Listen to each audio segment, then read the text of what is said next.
নড়াই ছেচে দেব বেটে দেব। কিসে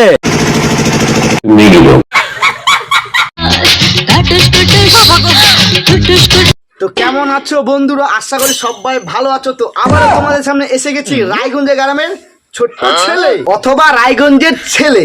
তো অনেক দিন ধরে ভিডিও দিতে পারিনি, তো অনেক আসতেছে কমেন্ট ভিডিও কই। তো আবারও তোমাদের সামনে এসে গেছি রায়গঞ্জের গ্রামের ছোট্ট ছেলে রোস্ট ভিডিও নিয়ে। তো আজকের ভিডিওটা একটু অন্যরকম হতে চলেছে, থাম্বনেল দেখে তোমরা বুঝে গেছো। তো ছোট ছোট ভাই বোনেরা অথবা গুরুজনরা এই ভিডিওটা তোমরাও দেখতে পারো। তো যাই হোক, অনেক কথা বললাম, ভিডিওটা এখন শুরু করব। এই ভিডিও শুধু এন্টারটেইনমেন্টের জন্য, হাজবেন্ড মদনবেন ভুলে যাবেন, গায়ে কেউ মাখবেন না বাবা।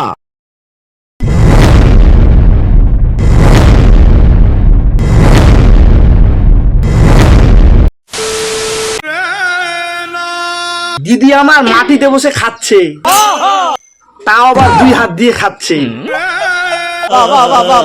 এত ভালোবেসে আপ্যায়ন করে খাওয়ালো এবং দারুণ খাবার খেয়েছি। বাহ, শুনে খুব ভালো লাগলো, দারুণ লাগলো, দারুণ কথাটা শুনে দারুণ লাগলো, খুব ভালো লাগলো। পরে যেটা শুনতে সব থেকে বেশি কষ্ট লাগলো, তারা এত কষ্ট করে কষ্ট করে তো থাকতে হবে দিদি, কেননা বাঙালির তো আগা করাই কষ্ট।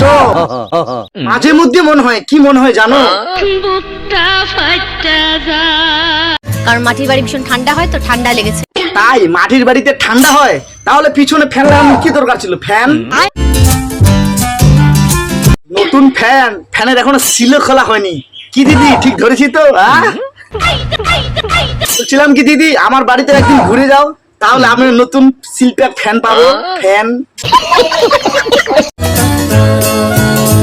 এদিকে দেখো আবার, এ মাসিমা কি করে? এ মাসিমা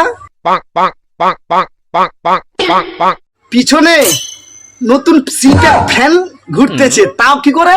হাত পাখা দিয়ে হাওয়া করে।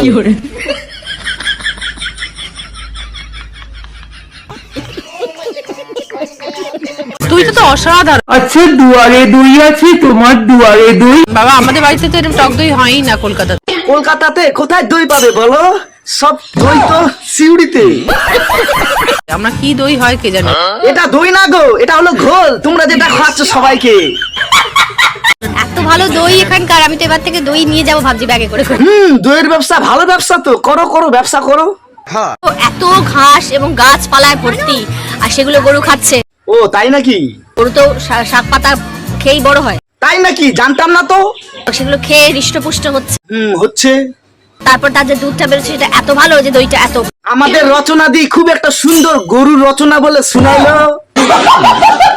আর তারপর তার যে দুধটা বেরোচ্ছে, সেটা এত ভালো যে